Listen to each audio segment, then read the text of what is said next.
YouTube, what's going on? Sigourney Jackson here with another episode of Who Politics. Appreciate y'all for watching. If you haven't already, hit the like, subscribe, and the notification bell to stay up to date on everything that is Who Politics. We're back with another Political Weekend video, and this one is going to be on the greatest shooter of all time and possibly a top 3 greatest point guard of all time in Steph Curry. Similar to how we talked about Damian Lillard in the last one, a lot of people just think that Steph Curry got to the point he is today because he just worked extremely hard and was such an incredible shooter, and coaches saw his hard work and allowed for him to be the great player he is today. Now, we know that not to be true, because if he was as great of a shooter and as great of a hard worker as all these coaches like to tell us today, why didn't any of them offer them?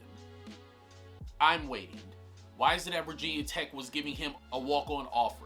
Where was Duke? Where was North Carolina? Where was North Carolina State? Where was Wake Forest? Where were all of these other big-time schools where coaches can see the talent and see the hard work and come find you if you're good enough? The truth is, they didn't see Steph Curry in that light. But don't take my word for it. I got a clip for you coming from All the Smoke podcast that I think will open up a lot of you guys' eyes. So without further ado, let's go and get right into the clip. I was at Davidson, man. I was 6'1", 160 pounds when I got there. And I found a coach that believed in me and gave me an opportunity to, just go out and hoop and learn through my mistakes. I had 13 turnovers my first game at Davidson. And he didn't say nothing. He said, just keep moving, next play mentality, all that type of stuff. So I took that confidence through my college career into the league, and though I was still scrawny when I showed up back in 09 playing Nelly ball, like I knew what I was capable of. Coming from a mid-major, it's about who you get to play against and like that competition. Obviously, our conference, we played in the Southern Conference. I bet you couldn't name 2 other schools in that conference. That's part of the journey. But we, Coach McKillop, who's still there, is like, are you still coaching there? 30th-ish year. They moved on to the Atlantic 10, so they moved up a little bit. But in terms of like when I was there, we played against the Dukes, the Carolinas, the NC States, came out here, played UCLA, and got exposed and understood what it took to be at that level. Once we got to the tournament, what it was going to take to win. My freshman year, I was thrown into the fire. I was playing like 37 minutes a game at the 2 spot. We had another point guard, Jason Richards, who was 2 years older than me and was like our best player at the time, and was like the steady guy, the steady hand. I got to learn from him. That next year, my sophomore year, kind of just took off. Now, this is the key thing that I think goes over so many people's heads, just like with the Damian Lillard video we did beforehand. Steph Curry specifically said, I found a coach who believed in me. That is what every basketball player needs, especially basketball players who are not going to go high major Division I. If you want to go to the NBA, and even if you are a high major D1 basketball player, if you want to be as great as you can possibly be, you have to have a coach who believes in you. You must have it. Now, even Steph says in this exact podcast that he was not the best player on his team his freshman year. Which is fine, because most freshmen are not going to be the best player on their team unless you're a top 100, top 10 recruit in the country. But now let's think about it from this perspective. He also said in this video that in his very first game, he had 13 turnovers. Let me say that again. 13 turnovers. What coach do you know at the Division I level that would allow a freshman who is not the best player on his team to come in his very first game as a collegiate athlete and have 13 turnovers? Not only that, but not say a word to him and say, next play, don't worry about it. We all know that if there were any other basketball players out there who had 5 turnovers in their first game, they would have been sat on the bench for the next 3 games. Now look at it from this perspective. Imagine a junior or a sophomore on Davidson's team right now who may not be getting that many minutes. What do you tell that basketball player? He's not working hard enough and that's why he's not getting minutes behind Steph Curry? After Steph just had 13 turnovers in the first game? No, that coach rocked with him regardless, even though he wasn't the best player on his team. You can't do anything about that.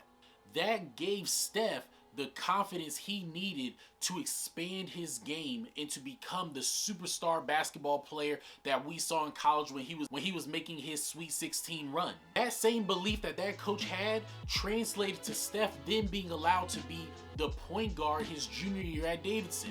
Let's think about it from this perspective as well. If you are the best shooter in college basketball, in all of college basketball, most coaches are going to say, yeah, you're going to play shooting guard, we're going to run you off of screens, we're going to have you come off of the staggers, the elevators, and you're just going to be a floor spacer for our bigs. Because mind you, during this time period, the bigs were still running college basketball as well as the NBA. So not only did the coach believe in Steph to say, yo, go ahead and keep playing, shoot whatever shots you want, he then had the forward thinking to say, you know what, play point guard. That's going to make you even more unstoppable.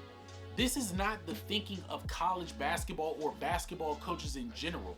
We know that because we've seen Mike Krzyzewski have some of the best shooters in college basketball history, like J.J. Redick and John Shire and Kyle Singler and so on and so forth. And those guys were all put in shooting guard roles no matter how tall or short they were. So really think about the amount of belief that Davidson's head coach had in Steph Curry. That all translated to him becoming the lottery draft pick he became. Then he landed in Mark Jackson's hands, who said, not only are you a shooter, I think that you can be the greatest shooter of all time. Then Klay comes around. Then you hear Mark Jackson saying, this is the greatest shooting backcourt of all time, before they even started breaking any of the records. I'm not saying that Steph is not a hard worker. We know he's a hard worker. We know he's one of the greatest to ever do it. But understand that the systems and the opportunities that he landed in had a major part in where he is today. And I'm not saying this to take anything from him. I'm not saying this to break him down or make Steph Curry look like he's an average guy or anything like that. What I'm saying to you as a basketball player is this: if you want to get to the same levels of Steph or Dame or CJ or John Morant or whoever the next big time mid-major basketball player is, you have to have coaches who believe in you. Don't always look at the high major Division I school and say, I have to go to North Carolina because they are North Carolina. Sometimes it might be better for you to take that Murray State offer or that VCU offer like Bones Highland did. Because even though the level may not be as high, that coach might say, you're going to be a point guard, you're going to come right in, you're going to shoot whatever shots you want to take, and we're going to play against high level competition every single year, and so that you can be groomed into a superstar over time. Fit is more important than talent. Don't let anybody ever confuse you or make you think differently. The fit is what matters when it comes to basketball. It's the same thing for high school, it's the same thing for AAU, it's the same thing for college, it's the same thing in the NBA. I just want to do a quick video for you guys. I know it's been a little while, but we're going to be getting a whole lot more consistent. Steph Curry is an absolutely incredible player. He's my favorite player in the NBA right now, the greatest shooter of all time, and I think he's top 2 point guards in the entire NBA's history. But you too can be Steph Curry in your own right. You just gotta look for your opportunities, you gotta be real with yourself, and you gotta pick the best situation for you. Not for the team, not for popularity or clout or money or what anybody else thinks about you. Do what's best for you, because at the end of the day, it's a business. And once your time is up, it's over.